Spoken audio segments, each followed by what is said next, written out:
The morning sun cast long shadows across the military training ground as Sarah Martinez stepped out of the transport vehicle. At 28 years old, she looked younger than most of the recruits around her. Her uniform was crisp and new, without the worn edges that came from years of service. She carried herself quietly, almost shyly, as she joined the group of new personnel being assigned to Fort Davidson. Sergeant Williams, a tough 20-year veteran with graying temples, looked over the assembled group. His eyes stopped on Sarah for a moment longer than the others. Something about her seemed different, though he couldn't place what it was.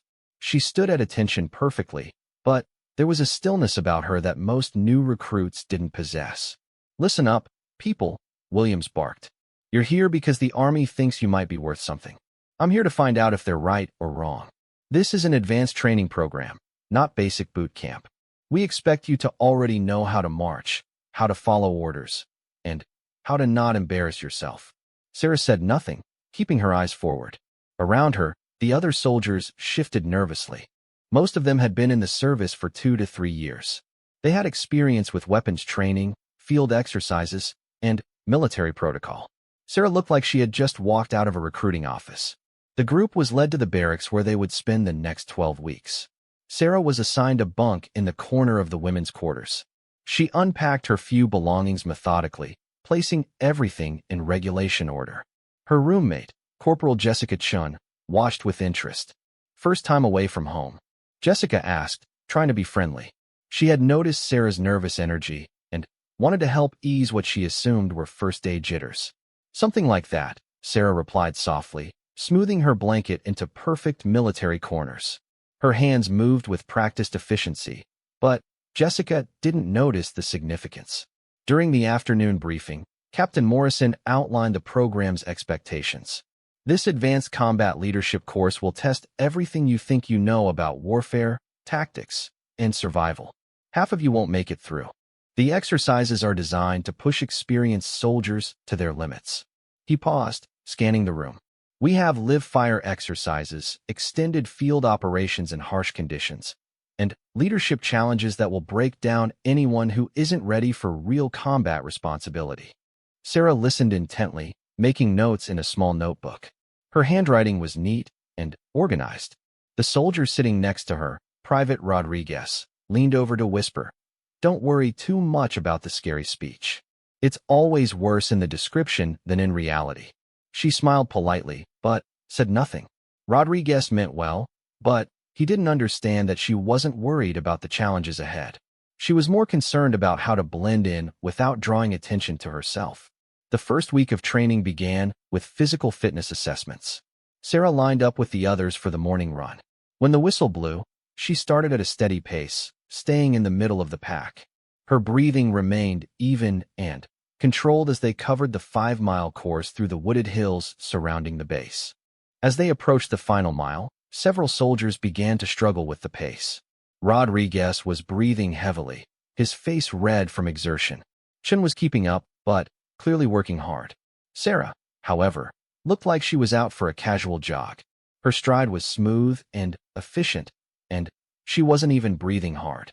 Sergeant Williams noticed this as he jogged alongside the group in his vehicle.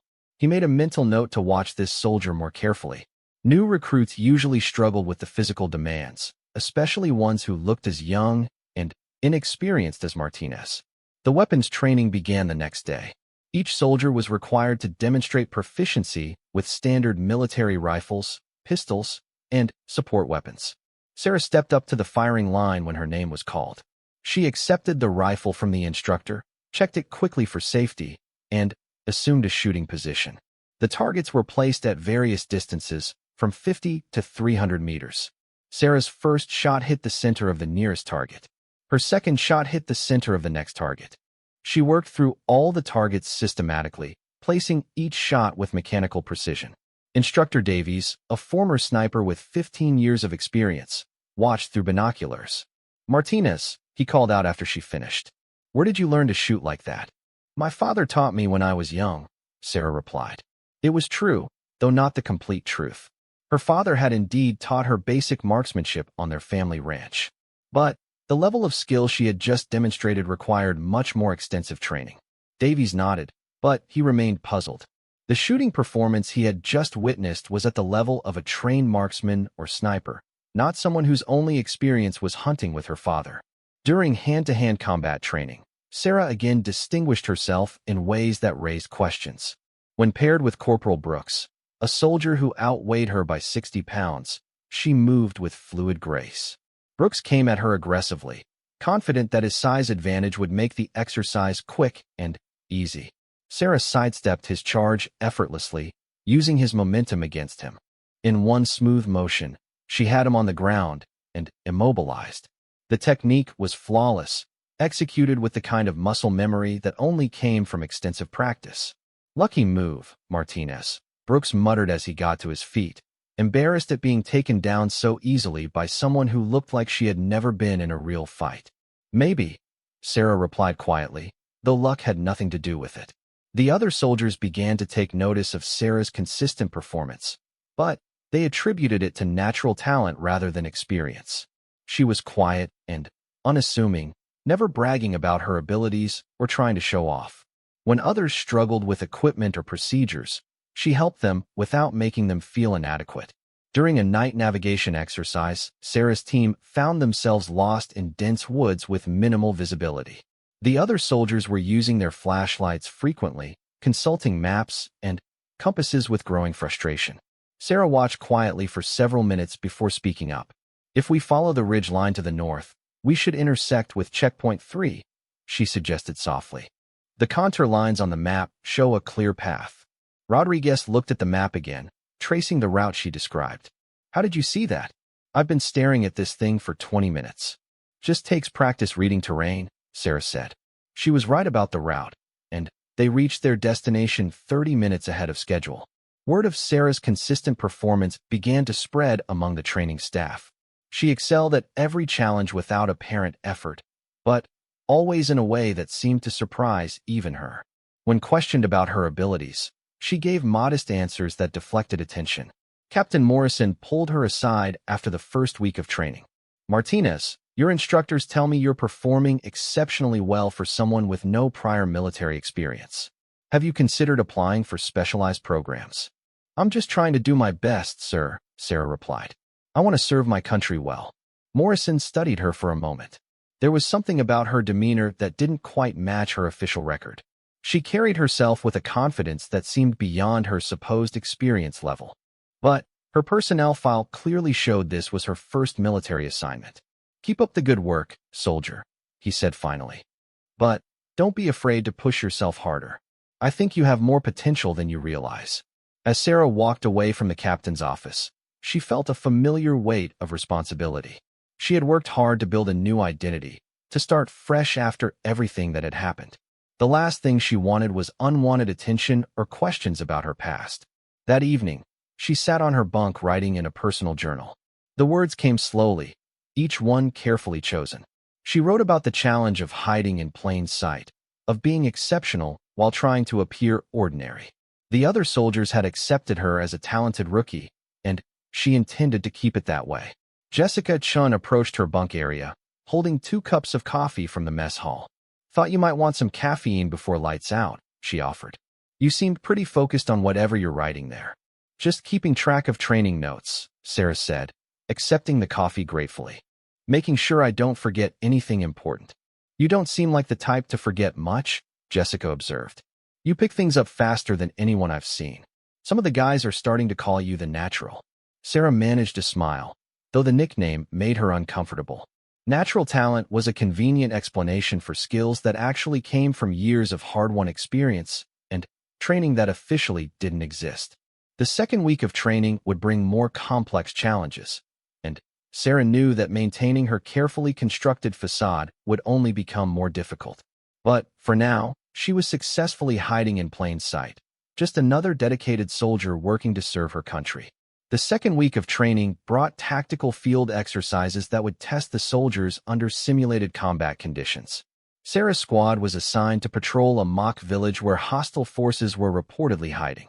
The exercise was designed to be confusing and stressful, forcing soldiers to make quick decisions under pressure.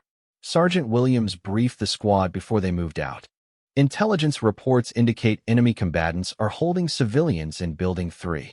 Your mission is to secure the area and extract any hostages without casualties. Remember, one wrong move in the real world means people die. Sarah listened carefully while checking her gear one final time. The scenario reminded her of similar situations she had faced before, though she couldn't let anyone know that. Around her, the other soldiers showed varying degrees of nervousness and excitement. As they approached the village, Sarah automatically began scanning for potential threats and escape routes. Her eyes moved in a practiced pattern, noting sight lines, cover positions, and defensive positions that would be tactically significant. It was a habit so deeply ingrained that she didn't realize she was doing it. Corporal Brooks was designated as squad leader for this exercise. He gathered the team around a crude map drawn in the dirt. Okay, we'll approach from the east side and work our way toward Building 3. Martinez, you take points since you've got the best eyes in the group. The comment about her vision wasn't entirely accurate, but Sarah had demonstrated an uncanny ability to spot details that others missed during previous exercises. What Brooks didn't know was that her situational awareness came from training that had once been a matter of life and death. As they moved through the village, Sarah found herself automatically falling into patterns of movement and communication that were more advanced than what had been taught in their classes. She used hand signals that weren't part of the standard manual, positioning herself in ways that provided optimal fields of fire and protection for her teammates. Rodriguez, following behind her, whispered, "Where did you learn those signals? I don't remember covering those in training." Sarah realized her mistake immediately. "I saw them in a training manual," she replied quietly. "Thought they looked useful." The explanation seemed to satisfy Rodriguez, but Sarah made a mental note to be more careful about reverting to advanced tactics.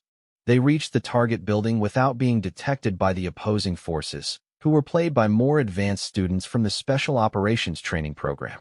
Sarah studied the building's layout, noting entry points and potential ambush positions with professional efficiency. Brooks was studying the same building but seemed uncertain about how to proceed. The front door was the obvious entry point, but it was also the most dangerous.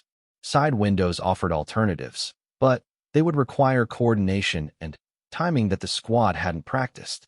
"What do you think, Martinez?" Brooks asked. "You seem to pick up on details the rest of us miss."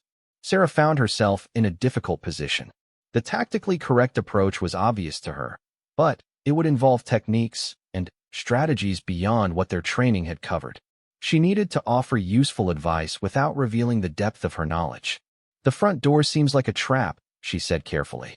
"Maybe we could create a distraction while some of us go through those side windows. If we time it right, they won't know which way we're really coming from." It was a sound tactical plan, though Sarah had deliberately simplified it to match what would be expected from someone at their supposed training level. Brooks nodded thoughtfully and began assigning roles to each team member. The execution went smoothly, largely because Sarah positioned herself where she could quietly guide the operation without appearing to take control. She provided covering fire when needed, moved to support teammates who were in vulnerable positions, and anticipated problems before they developed. When the exercise concluded successfully, the opposing force instructor approached their squad for the after-action review. Staff Sergeant Patterson was known for his harsh critiques, and most soldiers dreaded his evaluations. "That was textbook small unit tactics," Patterson announced. "Whoever planned that approach understood the fundamentals of coordinated assault better than most soldiers with twice your training time." Brooks accepted the praise graciously, though he glanced at Sarah with a puzzled expression. He knew the successful plan had been largely her suggestion, but he couldn't understand how someone so new to military service had developed such tactical instincts. The third week introduced advanced weapons systems and equipment that required extensive technical knowledge. Sarah found herself struggling with the challenge of appearing to learn things for the first time when she actually had significant experience with the equipment. During a lesson on radio communications and encryption protocols, Instructor Davies was explaining the proper procedures for encoding sensitive messages. The process was complex and required multiple steps to ensure security. Sarah listened attentively while taking notes, but she found herself automatically correcting small errors in the instructor's explanation. Davies was using an older version of the protocol that had been updated after security vulnerabilities were discovered. "Excuse me, sir," Sarah said hesitantly. "I think there might be an additional step in that procedure. I was reading about communication security, and I thought I saw something about rotating encryption keys." Davies paused, looking at her with surprise. The protocol she was referencing was classified information that wasn't typically covered in training courses. It was the kind of detail that only communication specialists and intelligence personnel would know. "Where exactly did you read about that, Martinez?" Davies asked carefully. Sarah felt a moment of panic. She had referenced information that she shouldn't have known, and now she needed to provide a plausible explanation. "I think it was in one of the technical manuals in the library," she said. "I was doing extra reading to make sure I understood everything properly." It was a weak explanation, but Davies couldn't prove otherwise. He made a note to check which manuals were available in the training library and whether any of them contained the information Martinez had mentioned. The fourth week brought live-fire exercises in challenging conditions. The soldiers were required to demonstrate marksmanship skills in various weather conditions, including rain, wind, and limited visibility situations. Sarah found herself in a familiar predicament. Her shooting skills were far beyond what would be expected from someone with her supposed background, but she needed to perform well enough to succeed in the training program. She decided to deliberately miss some shots to make her performance appear more realistic, but the deception felt wrong. These skills had been earned through dedication and sacrifice, and deliberately performing below her capability seemed like a betrayal of that effort. During a particularly challenging exercise involving moving targets at long range, Sarah made a decision to shoot to the best of her ability. The targets were difficult enough that even exceptional performance could be attributed to natural talent and good training. Her shots were precise and consistent, hitting targets that most of the other soldiers missed entirely. Instructor Davies watched through binoculars, making notes on his clipboard with increasing amazement. "Martinez," he called out after the exercise, "that was some of the finest marksmanship I've seen from someone at your training level. Have you considered applying for sniper school?" The suggestion made Sarah's heart race. Sniper training was exactly the kind of specialized program that would involve extensive background checks and detailed scrutiny of her history. It was the last thing she wanted. "I'm honored by the suggestion, sir," she replied carefully. "But I think I'd prefer to focus on general infantry skills for now. I want to be the best regular soldier I can be before considering specialization." Davies nodded approvingly. "That's a mature attitude, Martinez. But keep the option in mind. Talent like yours shouldn't go to waste." As the training program progressed past the halfway point, Sarah began to notice increased attention from the instructors and administrative staff. Her consistently exceptional performance was drawing exactly the kind of notice she had hoped to avoid. Captain Morrison called her into his office for a progress review. Sarah sat at attention while he reviewed her file, which seemed unusually thin compared to other personnel records. "Martinez, I have to admit I'm puzzled by something," Morrison began. "Your performance here has been outstanding in every category. Your tactical understanding is sophisticated, your physical fitness is exceptional, and your marksmanship scores are among the highest we've recorded." Sarah remained silent, waiting for him to continue. "What puzzles me is that none of this matches with someone who has no prior military experience," Morrison went on. "I've been in the Army for 15 years, and I've never seen a soldier develop these skills so quickly without extensive previous training." The moment Sarah had been dreading had arrived. Her careful facade was beginning to crack under the weight of her own competence. She needed to provide an explanation that would satisfy Morrison without revealing the truth about her background.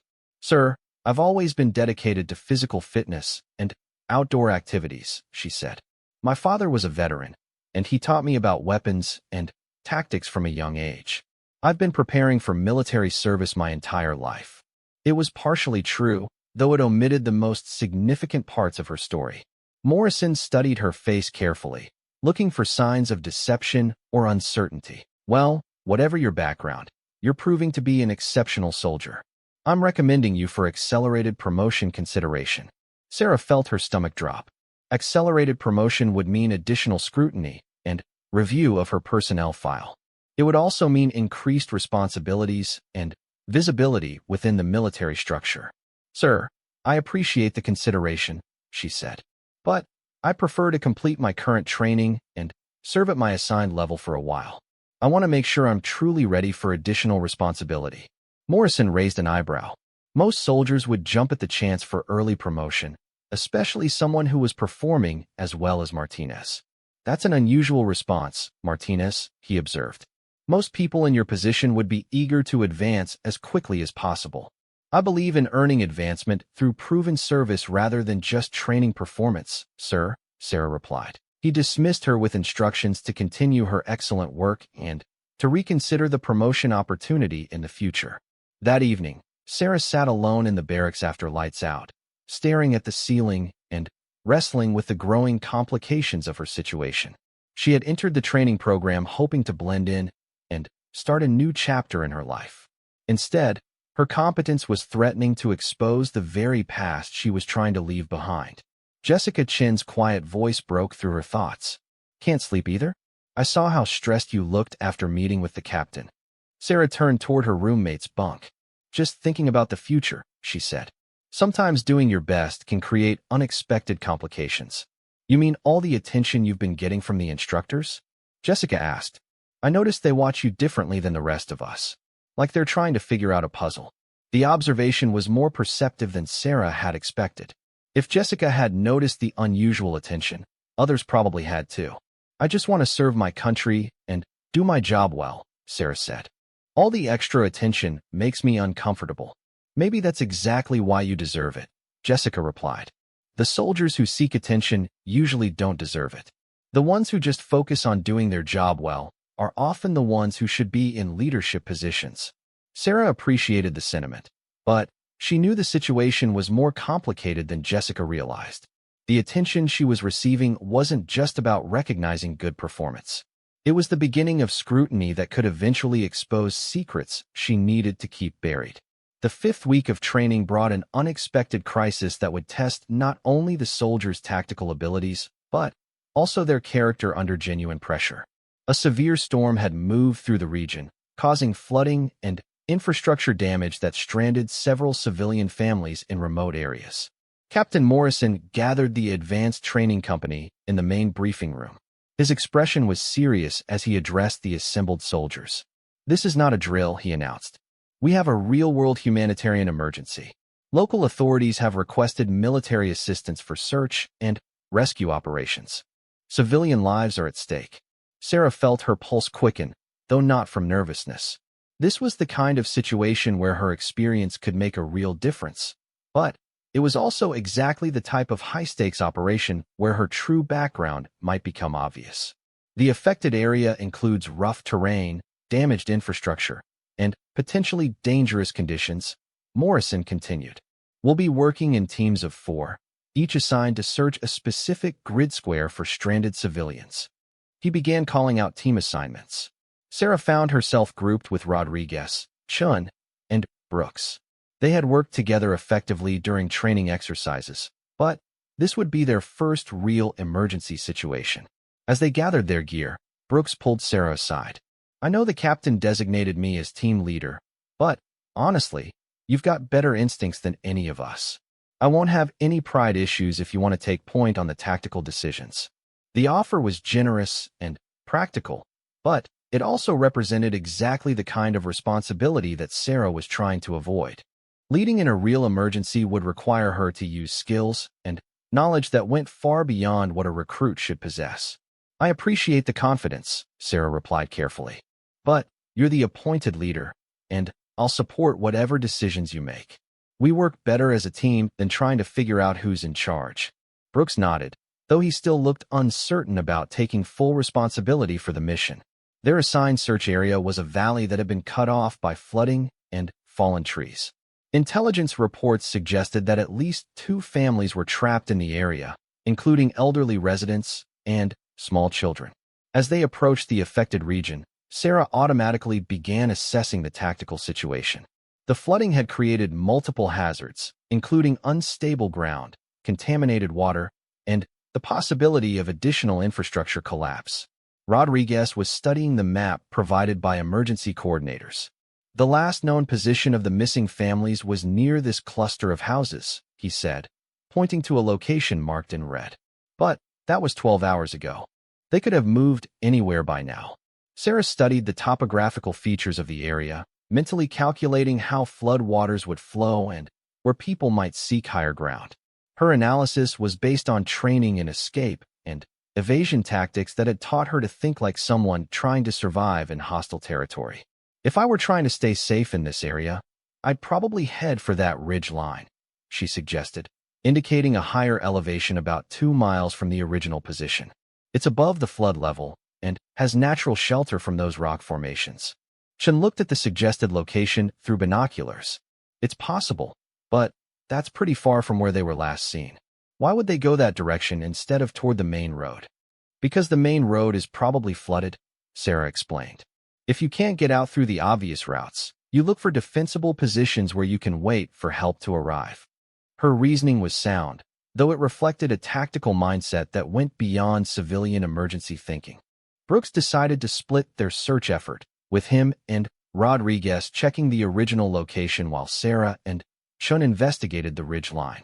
As they made their way through the difficult terrain, Chun noticed Sarah's efficient movement through obstacles and hazards. You move through this stuff like you've done it before, she observed.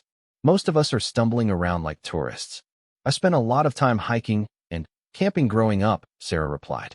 It was true as far as it went, though it didn't explain the level of skill she was demonstrating in tactical movement and hazard assessment.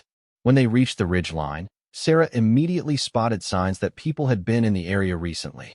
Broken branches, disturbed ground, and other subtle indicators created a trail that led toward the rock formations she had identified.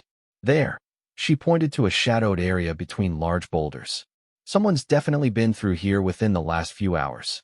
They found the missing families huddled in a natural shelter formed by overhanging rocks. An elderly man named Frank was keeping watch while his wife tended to 2 young children. A second family was also present, including a teenage daughter who had injured her ankle during their evacuation. Thank God you found us, Frank said as Sarah and Chen approached. We've been here since yesterday morning. The water came up so fast we barely had time to grab the kids and run. Sarah immediately began assessing the group's condition while Chen established radio communication with the command post. The injured teenager needed medical attention, and the elderly woman was showing signs of exposure and dehydration. We need to get you all to safety as quickly as possible, Sarah said, kneeling beside the injured girl to examine her ankle. Her assessment was methodical and professional, checking for signs of fracture or serious ligament damage. It doesn't feel broken, she told the girl, but we'll need to support it during the evacuation to prevent further injury. She used materials from her first aid kit to create a temporary support for the ankle, working with practiced efficiency. The technique was more advanced than basic first aid training would typically cover, but nobody questioned her competence in the emergency situation. Chen finished her radio communication and reported that a helicopter evacuation was being arranged. However, the weather conditions were marginal, and it might be several more hours before aircraft could safely operate in the area. We might need to move them to a better evacuation point, Chen suggested. The helicopter pilot says this location is too risky for landing. Sarah studied the terrain between their current position and potential landing zones. Moving the group would be difficult, especially with injured and elderly members, but staying in place might not be safe if the weather deteriorated further. There's a cleared area about half a mile northeast of here, she said, recalling details from the topographical map she had studied earlier. It's higher ground, and the approach would be easier for aircraft. Frank looked skeptical about their ability to cover that distance with his wife and the injured teenager. I don't know if we can make it that far, he said. My wife is already exhausted, and this young lady can barely walk. Sarah made a quick decision that reflected both her tactical training and her genuine concern for the civilians. I'll carry the injured girl, she said.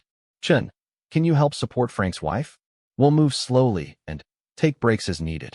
The evacuation required nearly 2 hours of careful movement through difficult terrain. Sarah carried the teenage girl most of the way, adjusting her technique to minimize discomfort while maintaining good footing on unstable ground. Chen was amazed by Sarah's endurance and sure-footedness. I can barely keep up, and I'm not carrying anyone, she commented during one of their rest breaks. You make this look effortless. Adrenaline helps, Sarah replied, though she knew her stamina came from conditioning that went far beyond normal physical fitness training. When they reached the evacuation point, the helicopter was already waiting. Medical personnel immediately took charge of the injured teenager and the elderly woman, while Sarah provided a detailed briefing on their conditions and the treatment she had administered. The helicopter crew chief, a veteran with 20 years of experience, listened to Sarah's report with growing appreciation. That's excellent field medicine, he told her. You probably prevented serious complications by stabilizing that ankle properly. Back at the base, Captain Morrison conducted a thorough debrief of the rescue operation. Each team reported on their assigned sectors and any civilians they had encountered. Sarah's team was credited with successfully locating and evacuating 7 people, including 2 who required immediate medical attention. Outstanding work, Morrison told the assembled soldiers. This operation demonstrates why our training emphasizes real-world readiness. When people's lives depend on your performance, there's no substitute for competence and professionalism.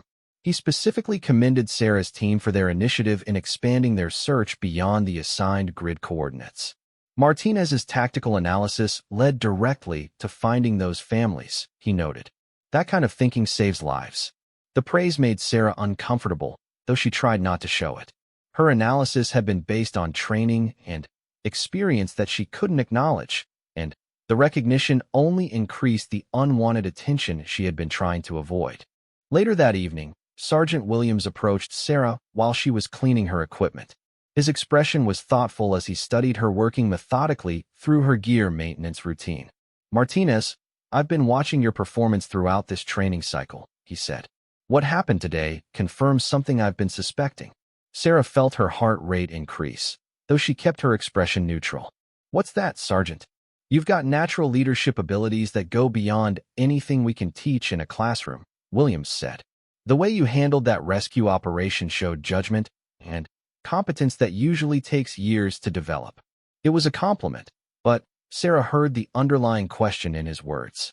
Williams was trying to reconcile her apparent inexperience with the level of skill she consistently demonstrated. I learned a lot from my father, Sarah said, falling back on her standard explanation. He taught me to think through problems systematically and stay calm under pressure.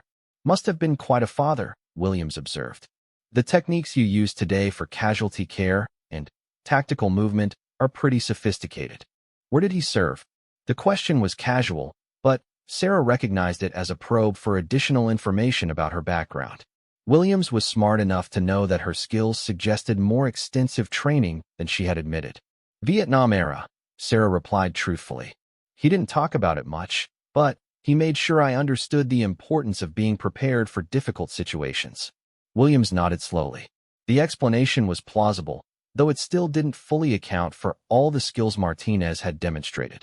But he had no reason to doubt her word, and her service record supported her stated background. Well, whatever the source of your training, you're proving to be an exceptional soldier, he said. I hope you'll consider staying in the Army after your initial commitment. We need people with your capabilities. As Williams walked away, Sarah reflected on how the day's events had further complicated her situation. The rescue operation had been successful, and she was proud of the role she had played in saving civilian lives. But each demonstration of her competence made it harder to maintain the fiction that she was just a talented beginner. Rodriguez joined her at the equipment cleaning station, still energized from the day's successful mission. That was incredible, he said. I mean, we actually saved people's lives today. This is what I joined the Army to do. It felt good to make a difference, Sarah agreed. Though I hope those families recover fully from their ordeal. The way you handled everything today was amazing, Rodriguez continued. You knew exactly what to do, like you'd been through situations like that before. It was like watching a real professional at work. The observation was more accurate than Rodriguez realized, but Sarah simply smiled and continued cleaning her gear. She had managed to help save 7 civilian lives while maintaining her cover story, but she knew that each success made her eventual exposure more likely. The success of the rescue operation had elevated Sarah's profile within the training program to a level that made her increasingly uncomfortable. Word of her performance had reached higher levels of command, and she began noticing officers she didn't recognize observing her during training exercises. 3 days after the rescue, Captain Morrison summoned her to his office for what he described as a routine administrative meeting. Sarah arrived at the appointed time to find Morrison sitting with Lieutenant Colonel Patricia Hayes, the base personnel officer. "Martinez, please have a seat," Morrison said. "Colonel Hayes has some questions about your background and career goals." Sarah sat rigidly at attention while Hayes reviewed a thick folder that contained far more documentation than should exist for a simple recruit. The sight of the expanded file made Sarah's pulse quicken with concern. "Martinez, your performance throughout this training cycle has been remarkable," Hayes began. "So remarkable, in fact, that it's raised some questions about your career trajectory and potential for advancement." Sarah remained silent, waiting to see where the conversation would lead. "We've been reviewing your personnel file, and, frankly, it seems incomplete," Hayes continued. "For someone demonstrating your level of tactical knowledge and leadership ability, we would expect to see evidence of prior military experience, ROTC participation, or at least extensive civilian training." The moment Sarah had been dreading since the beginning of training had finally arrived. Her carefully constructed background story was being subjected to official scrutiny, and she needed to navigate the situation without revealing information that could compromise her safety. "Ma'am, I understand the questions about my background," Sarah said carefully. "I've always been dedicated to physical fitness and outdoor activities. My father was a veteran who taught me many practical skills. I've studied military history and tactics extensively as personal interests." Hayes made notes on a legal pad while Sarah spoke. "I see. And where exactly did you pursue these studies?" "We don't have records of any formal education beyond high school. Independent reading, mostly," Sarah replied. "I've always been interested in military strategy and leadership principles.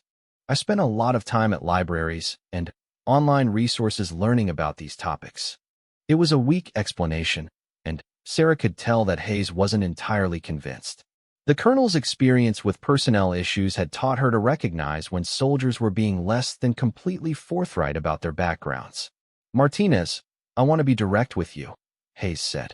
"Your demonstrated capabilities suggest training and experience that goes beyond personal study and family influence. I'm not questioning your integrity, but I am concerned that we might not have complete information about your qualifications." Sarah felt trapped between the need to maintain her cover story and the genuine respect she felt for these officers who were simply trying to do their jobs properly. "Ma'am, I understand your concerns," she said. "I can only tell you that everything in my personnel file is accurate. I've never served in any military capacity before joining this program." Technically, that statement was true. Sarah had never served in the regular military. Her previous experience had been with a different type of organization entirely, one that officially didn't exist, and whose operations were classified at levels far above what these officers could access. Morrison and Hayes exchanged glances before Hayes continued. "We'd like to recommend you for an accelerated promotion track and specialized training opportunities. However, that would require additional background investigations and security clearances." Sarah's heart sank. Enhanced background investigations were exactly what she had hoped to avoid by enlisting as a regular soldier. The process would involve detailed scrutiny of her history that could potentially expose connections she needed to keep hidden. "I appreciate the opportunity," Sarah said, "but I'd prefer to complete my current training and serve at my assigned level for at least a year. I believe in proving myself through consistent performance rather than fast-tracking advancement." Hayes raised an eyebrow. "That's an unusual response from someone with your apparent potential. Most soldiers would be eager to advance as quickly as possible." "I think rapid advancement without sufficient experience can create problems," Sarah replied. "I'd rather earn my promotions through demonstrated service over time." Morrison leaned forward in his chair. "Martinez, I have to ask directly. Is there anything in your background that would prevent you from obtaining security clearances or taking on specialized assignments?" The question hung in the air while Sarah considered her response. A direct lie would be problematic if discovered later, but the truth was impossible to reveal. "Sir, I'm not aware of anything that would disqualify me from security clearances," she said carefully. "I simply prefer to focus on my current responsibilities rather than rushing toward additional duties." It was another technically accurate statement. Sarah did qualify for security clearances, though the investigation process might reveal connections that would raise questions she couldn't answer. Hayes closed the folder and studied Sarah's face carefully. "Very well, Martinez. We'll respect your preference to advance at a normal pace. But I want you to understand that opportunities like this don't come around often. We're offering you chances for advancement that could shape your entire military career." "I understand, ma'am, and I'm grateful for the consideration," Sarah replied. "When I feel ready for additional responsibility, I'll definitely pursue those opportunities." After being dismissed from the meeting, Sarah walked slowly back to the barracks, her mind racing with the implications of the conversation. "They offered me some advancement opportunities that I'm not sure I'm ready for." "That's great news, though, right?" Jessica said. "I mean, getting noticed for good performance is what we all hope for." "Sometimes getting noticed isn't necessarily good," Sarah replied. "Sometimes it's better to just do your job well without drawing attention."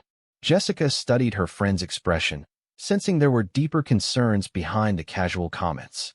"You know, you've always seemed different from the rest of us. Not in a bad way, just more mature or experienced somehow." The observation made Sarah uncomfortable, though she tried not to show it. If Jessica had noticed differences in her demeanor and capabilities, others probably had too. "I just try to take things seriously," Sarah said. "Military service is important to me, and I want to do it right." "It's more than that, though," Jessica continued. "You move differently, think differently, react to things differently than someone who's never been in stressful situations before." Sarah realized that her friend was more perceptive than she had given her credit for. The careful facade she had maintained was apparently not as convincing as she had hoped. "What do you mean?" Sarah asked, though she suspected she already knew the answer. "Like during the rescue operation," Jessica explained. "You took charge of that situation like someone who'd done it before. Your medical assessment of that injured girl was professional level. The way you moved through difficult terrain while carrying her was like watching someone with extensive field experience." Sarah felt a growing sense of exposure. If Jessica could read the signs of her background so clearly, it was only a matter of time before someone with professional investigative skills would reach similar conclusions. "I had a good teacher," Sarah said, falling back on her standard explanation about her father's influence. "Maybe," Jessica replied. "But there's something else. You carry yourself like someone who's seen combat. There's a watchfulness about you, a way of scanning rooms and checking exits that most people don't have unless they've been in situations where it mattered." The accuracy of Jessica's observations was startling. Sarah had thought she was successfully hiding the behavioral patterns that came from years of high-risk operations, but apparently her habits were more obvious than she had realized. "I think you're reading too much into things," Sarah said. "I just try to be aware of my surroundings." "Maybe I am," Jessica agreed. "But if you ever want to talk about whatever you're not telling us, I'm a good listener. And I don't judge people for having complicated backgrounds." That night, Sarah lay awake considering her options. The training program would conclude in 4 more weeks, after which she would receive her permanent assignment. If she could make it through that period without further complications, she might be able to settle into a routine where her past wouldn't be constantly questioned. But the conversation with Colonel Hayes had demonstrated that her exceptional performance was creating exactly the kind of attention she had hoped to avoid. Each success made it more likely that someone would eventually ask questions she couldn't answer. The next morning brought news that would further complicate her situation. Captain Morrison assembled the training company for an announcement about a special exercise that had been added to their remaining schedule. "Ladies and gentlemen, we have an opportunity to participate in a joint training exercise with Special Operations Forces," Morrison announced. "This will be an advanced simulation involving multiple agencies and real-world scenarios." Sarah felt her stomach drop. Joint exercises with Special Operations would involve personnel who might recognize her or ask questions about her background that she couldn't safely answer. "The exercise will test everything you've learned about tactics, leadership, and performance under pressure," Morrison continued. "It's also an opportunity for outstanding personnel to be noticed by Special Operations recruiters. Several soldiers exchanged excited glances at the prospect of being recruited for elite units. For Sarah, the possibility represented a nightmare scenario where her carefully constructed identity could be exposed. Participation is voluntary, Morrison added. But I strongly encourage all of you to take advantage of this opportunity. Experiences like this can define military careers. As the soldiers dispersed to prepare for the day's training, Rodriguez approached Sarah with obvious excitement. "This is incredible," he said. "A chance to train with special ops guys and maybe even get recruited. You've got to be excited about this."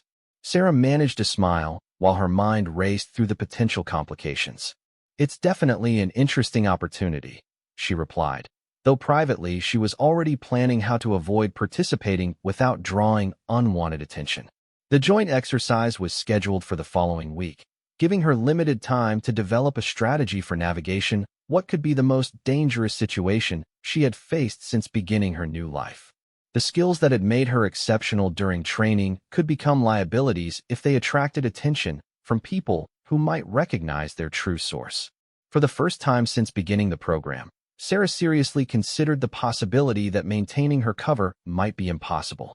The very competence that had saved civilian lives and earned the respect of her fellow soldiers was threatening to expose the past she had worked so hard to leave behind. The joint exercise began with an early morning briefing that brought together regular Army personnel and Special Operations Forces in the main auditorium. Sarah sat in the middle rows, hoping to blend in with the other soldiers while studying the Special Ops personnel for any faces she might recognize. As the briefing officer outlined the exercise scenario, Sarah felt her anxiety increase. The operation was designed to simulate a complex hostage rescue mission that required coordination between multiple units and agencies. It was exactly the type of scenario where her advanced training would be most apparent. Master Sergeant Kevin Torres, a veteran special operations instructor, was addressing the assembled group. "This exercise will test your ability to operate under pressure in a fluid tactical environment. We'll be evaluating leadership, decision-making, and adaptability." Sarah found herself studying Torres carefully. Something about him seemed familiar, though she couldn't place where she might have encountered him before. His manner of speaking and the way he carried himself suggested extensive operational experience. "Teams will be assigned mixed personnel from regular and special units," Torres continued. "This reflects real-world conditions where you might find yourself working with unfamiliar personnel under challenging circumstances." When team assignments were announced, Sarah discovered she had been placed with Rodriguez and Chun from her training class, plus 2 special operations soldiers, Staff Sergeant Marcus Webb and Sergeant First Class Diana Cole. Webb and Cole were clearly experienced operators who carried themselves with the quiet confidence that came from years of high-risk missions. As they introduced themselves to the team, Sarah found herself automatically cataloging details about their equipment, mannerisms, and tactical preferences. "All right, team," Webb said as they gathered for mission planning. "This scenario involves hostages being held in a multi-building complex with unknown numbers of hostile forces. We need to develop a coordinated approach that minimizes casualties while achieving our objectives." Cole spread out aerial photographs and building plans on a table. "Intelligence is limited, which means we'll need to adapt our plan as we gather information during the operation." Sarah studied the materials while listening to the discussion. Her mind automatically began analyzing approach routes, defensive positions, and contingency plans based on training that went far beyond what the other regular soldiers possessed. Rodriguez noticed her intense focus on the tactical materials. "What do you think, Martinez? You usually spot things the rest of us miss." The comment drew attention from Webb and Cole, who looked at Sarah with professional interest. She found herself in the familiar position of needing to contribute valuable insights while avoiding demonstrations of expertise that would raise questions. "The building layout suggests they'll probably have lookouts positioned here and here," Sarah said, pointing to elevated positions that would provide good observation of the surrounding area. "If we approach from the north side, we could use this depression in the ground to stay concealed until we're within striking distance." Webb studied the route she had suggested, then looked at Sarah with increased attention. "That's good tactical thinking," he said. "Where did you learn to read terrain like that?" My father taught me about hunting and tracking, Sarah replied, using her standard explanation. You learn to think about sight lines and concealment when you're trying to get close to wildlife. It was a plausible explanation, though Sarah could tell that Webb wasn't entirely convinced. His experience with personnel evaluation made him sensitive to signs that someone might have more extensive training than they were admitting. As they continued planning, Sarah found herself in a delicate balancing act. She needed to contribute enough to help the team succeed while avoiding displays of knowledge that would expose her background. Cole was studying Sarah's suggested approach route in detail. This is sophisticated tactical planning, she observed. Most people don't think in terms of dead space and concealed approaches unless they've had specialized training. Sarah felt her heart rate increase, but she maintained a calm expression. I've always been interested in military tactics, she said. I've read a lot of books about strategy and operational planning. What books? Cole asked. It was a casual question, but Sarah recognized it as a probe for additional information about her background. Sarah named several well-known military history texts and strategic studies that would be available to civilian readers. It was safe ground that wouldn't reveal anything about classified training materials or operational experience. The exercise began with insertion into the operational area via helicopter. Sarah found herself seated next to Webb during the flight, and she could feel him studying her reactions to the aircraft noise, tactical radio chatter, and pre-mission tension. What Webb was observing was someone who seemed completely comfortable in an environment that usually made inexperienced soldiers nervous. Sarah's breathing remained steady. Her equipment checks were automatic and thorough, and she moved with the fluid efficiency of someone who had done this many times before. First helicopter insertion? Webb asked over the aircraft noise. Yes, sir, Sarah replied truthfully. She had never ridden in a military helicopter before, though she had extensive experience with other types of aircraft in different contexts. You seem pretty comfortable for someone doing this for the first time, Webb observed. I don't see any point in being nervous about things I can't control, Sarah said. Either the helicopter works properly, or it doesn't. It was a pragmatic attitude that reflected the kind of mental conditioning that came from extensive high-risk training, though Sarah hoped Webb would attribute it to natural temperament rather than professional experience. When they reached the insertion point, Sarah automatically fell into tactical movement patterns that were more advanced than what had been taught in her training program. She positioned herself to provide overlapping fields of fire with her teammates, moved between covered positions with minimal exposure, and maintained awareness of potential threats and escape routes. Cole, who was observing all team members for performance evaluation purposes, noticed the sophistication of Sarah's movement techniques. Martinez, she called quietly during a brief halt. Your tactical movement is excellent. Where did you learn those techniques? Sarah realized she had unconsciously reverted to advanced infiltration methods that weren't part of standard infantry training. She needed to provide an explanation that would account for her proficiency without revealing its true source. I studied videos of special operations training online, she said. I wanted to understand proper movement techniques before coming to the Army. It was a weak explanation, but Cole had no way to prove otherwise. However, the discrepancy between Sarah's stated background and demonstrated capabilities was becoming increasingly obvious to both special operations soldiers. As they approached the target building, Sarah spotted signs of enemy positions that the others had missed. Her observation skills had been honed by training in threat assessment and surveillance detection that went far beyond basic military instruction. Contact front, she whispered into her radio, indicating hostile forces in a concealed position that would have ambushed the team if they had continued their approach. Webb immediately signaled for the team to take cover while he confirmed Sarah's observation through his scope. Good eye, Martinez, he said. That position was well concealed. How did you spot it? Movement in the shadows, Sarah replied. Something didn't look natural about the way the light was falling in that area. Her explanation was accurate, but incomplete. She had actually identified the position through a combination of tactical indicators that required extensive training in counter-surveillance and threat detection. The hostage rescue scenario unfolded over the next several hours, with Sarah's team successfully completing their assigned objectives while working in coordination with other units. Throughout the exercise, Sarah found herself making tactical decisions and implementing techniques that consistently impressed her special operations teammates. When the exercise concluded, Master Sergeant Torres conducted individual performance evaluations with each participant. Sarah's session took place in a small office where Torres reviewed notes he had compiled throughout the day. "Martinez, your performance today was exceptional," Torres began. "Your tactical awareness, decision-making under pressure, and technical skills were all outstanding." Sarah thanked him while mentally preparing for the questions she knew were coming. "I have to ask," Torres continued, "are you certain you haven't had any prior military or law enforcement experience?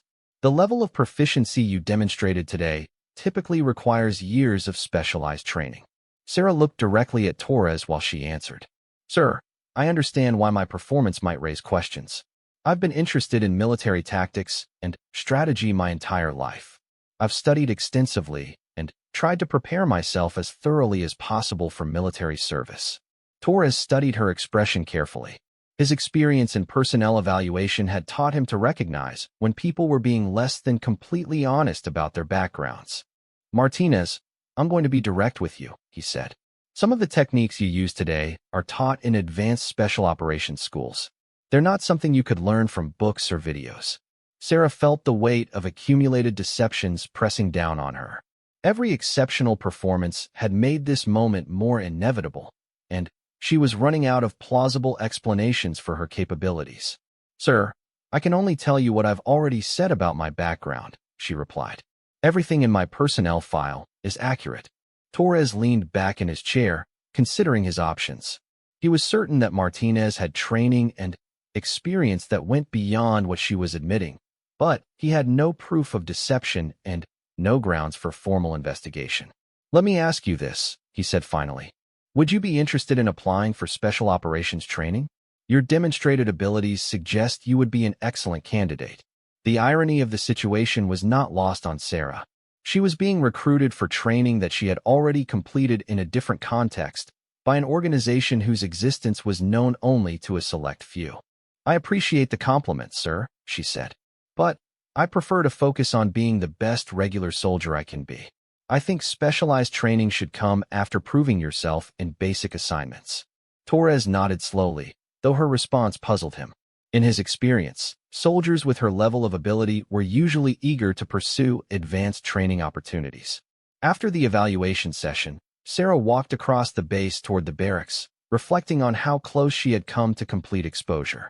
Torres clearly suspected that her background included training she wasn't acknowledging, but he had no way to prove his suspicions. As she entered the barracks, she found Jessica Chun waiting for her with an expression of concern mixed with curiosity. "We need to talk," Jessica said quietly. "I saw something during the exercise today that raised some serious questions." Sarah felt her stomach drop. If Jessica had observed something that exposed her true background, the carefully constructed facade might finally be collapsing. "What do you mean?" Sarah asked, though she suspected she was about to learn exactly how transparent her deception had become. Jessica led her to a quiet corner of the barracks where they could speak privately. When she spoke, her voice was gentle but firm. "Sarah, during the exercise today, I watched you do things that no regular soldier should know how to do. The way you moved, the techniques you used, the tactical decisions you made. That was professional-level special operations training." Sarah realized that the moment of truth had finally arrived. All her careful attempts to hide her true background had failed under the scrutiny of someone who cared enough to pay attention. "I also noticed something else," Jessica continued. "You have 5 small ribbon markers sewn inside your uniform jacket. They're not regulation, and they're positioned where most people wouldn't see them. But I did." Sarah's breath caught. The ribbon markers Jessica had discovered were representations of the 5 purple heart medals she had earned during operations that officially never happened. She had kept them as private reminders of sacrifices made in service to her country, never expecting anyone would notice them. Jessica's expression softened as she saw the recognition in Sarah's eyes. "I don't know what your real story is, and I don't need to know all the details. But I can see that you're someone who's already served with honor and distinction. Those markers mean something important to you." Sarah felt tears threatening for the first time since beginning the training program. The combination of stress from constant deception and the unexpected compassion from her friend was overwhelming. "You're right," Sarah said quietly. "My background is more complicated than what's in my personnel file. But there are good reasons why I can't talk about it."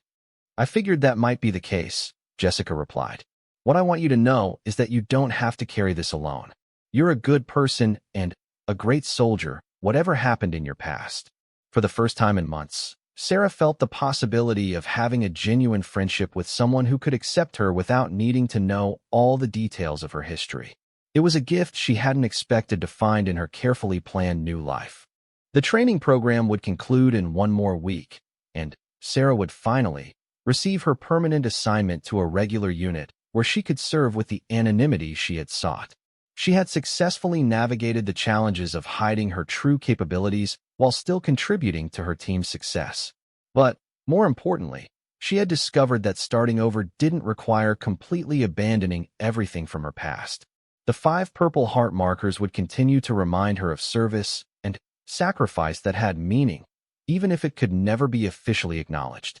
As she prepared for sleep that night, Sarah Martinez, the name that had become her new identity, felt cautiously optimistic about the future for the first time since beginning this journey toward a normal life.